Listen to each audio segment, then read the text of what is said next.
In the 70s and 80s, numerous teenage groups began to appear in many cities of the USSR, waging war among themselves and dividing the asphalt. Unofficially, that time was even called the asphalt period. The notion of Kazan phenomenon gained new popularity after the release of the sensational series The Patsan's Word, Blood on the Asphalt. Many documentaries and books were made on this subject, but it was after the series was released that it became known to everyone, even to those who did not watch the series. Teenage gangs were everywhere at the time, somewhere more, somewhere less. There was no republic where there were no gangs. But it was in Kazan, in the Tatar ASSR, that this movement was at its apogee. Most often such gangs consisted of minors and juveniles. There were constant clashes between the gangs with not infrequent fatalities and injuries to its members. The fights usually took place crowd on crowd with the use of various weapons. There were gangs all over Kazan in neighboring cities, towns, villages, in principle, everywhere. To be a gangster in those years was very honorable, and it is not surprising that schoolchildren tried to get into such gangs. The progenitor of the Kazan phenomenon is the famous Tyap-Lyap gang. Inspired by its successes, other groups began to be created. One should not confuse ordinary gopniks with gangsters. The latter have a certain hierarchy, principles, scale. Many streets teenage gangs after the collapse of the Soviet Union ceased to exist. Some moved to a higher league and became full-fledged organized crime groups, such as Kadi Taktash. How the Kazan phenomenon appeared. Researchers of the phenomenon do not have a definite opinion. The most authoritative sources claim that it happened in the 60s of the last centuries. Then, shopkeepers, farzoviki, began to appear, and the shadow economy of Kazan began to develop. Young bandits began to claim part of the proceeds from corrupt schemes for themselves. They also hired such people to protect them from their own kind. This is how gangs began to appear. Robert Garayev, the author of the book A Patsan's Word, Criminal Tatarstan in the 1970s-2010s, this book was the basis for the above-mentioned TV series, believes that gangs began to appear even earlier, in the 40s and 50s. Back then, residents of certain neighborhoods would gather and pick fights with representatives of other neighborhoods. But many agree that it was the Tyap-Lyap group that originated the Kazan phenomenon. Why did the Kazan phenomenon appear at all? It is also unknown why exactly youth groups began to appear. Someone from the neighborhood was offended. A group of teenagers gathers at once and goes to fight in the offender's neighborhood. Representatives of other neighborhoods see all this and create their own gangs to resist and attack their enemies. And in general, the reasons for the emergence of such a movement in Kazan are quite a lot. Robert Garayev, the author of the book himself, believes that an important reason for the emergence of gangs in Kazan was the mass movement of villagers to the city. Urban and village began to feud with each other. There were also more newcomers during the war, when evacuees came to Kazan. The amnesty of more than 1 million people after Stalin died also played its role. It was then that Blatny notions became popularized and thieves' romance began to develop.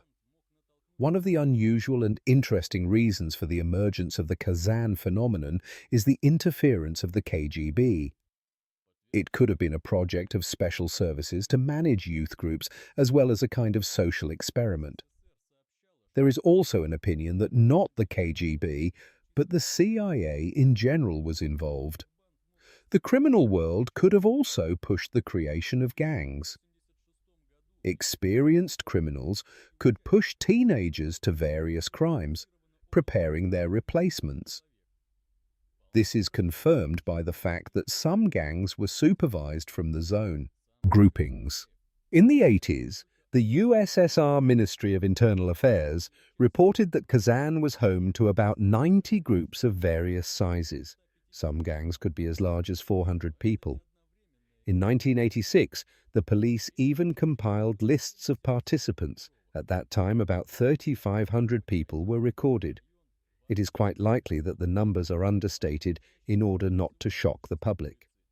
Robert Garayev himself, he, by the way, is not only the author of the book Guy's Word, but also a direct participant, a gangster of that time, says that at that time there were at least 150 gangs in Kazan. But this is not their simultaneous existence. On average, there were always 70 to 100 gangs. A group could control a neighborhood, a micro-district, yards, and even houses. Gangs were most often named after the street, district, or enterprise where they were located. For example, the group Gryaz was named after the village of Gryaznushka, Pervaki, because of the Pervia Gorky micro-district, Zhilka, because of the Zhilploshadka micro-district, etc. Groupings often merged. Large ones absorbed smaller ones. For example, the same Zhilka was formed from many, about 13 yards. Sometimes gangs joined unions. At that time, the whole of Kazan was divided into gangs. Neighboring gangs were usually considered enemies, and there were constant skirmishes with them. Such wars became known as asphalt wars. The teenagers themselves called the battle for territory by the expression to divide asphalt. Sometimes battles were called montage, because of the frequent use of montages and other weapons. Firearms were used very rarely and were simply not respected. The division of Kazan into zones of influence of the groups led to big problems. School children could not get to school without incident. They could not enter the educational institutions they wanted, etc. Hierarchy. The main core of a gang was the so-called box. Gangs had their own hierarchy, which usually divided people by age. For example, the youngest were the husks, shells, and greens. Next came the supers, and the chain was completed by the elders. Those who were not part of the group were called chushpans, mareks, or nerds. The latter could be beaten and robbed by any groupie with impunity. In some gangs there were more hierarchical levels. First the shell, then the supers, young, middle, elders, and old men. Gang members came from all walks of life. They could be children of clerks, workers, executives, intellectuals. There were many students, school children, vocational school students. There were even those who had already reached a fairly mature age. For example, they already had a decent job and a family. Children of party leaders and even law enforcers also joined gangs. The rules of the factions. Each group had its own customs and traditions.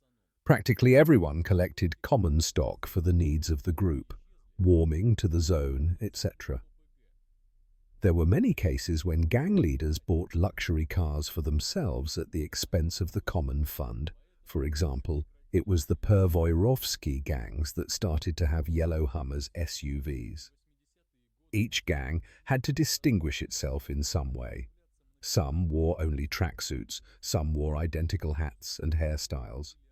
Some even delineated their territory by hanging, for example, teapots on poles. The Kettles group did this. The groups had their own discipline, their own training. Sometimes it was forbidden to drink and smoke completely. There were compulsory gatherings, etc.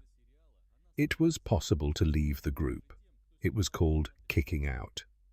It was a rare phenomenon because then you became a dude and could be beaten up by your peers. You could pay them off and be expelled. It was relatively easy to join a gang. After going through the rite of initiation, which was different for almost every gang, you became a kid. Those gangs that did not disappear with the collapse of the USSR turned into full-fledged organized crime groups. Some tried to exist, but they could do nothing against the serious gangsters, so they soon ceased their activities.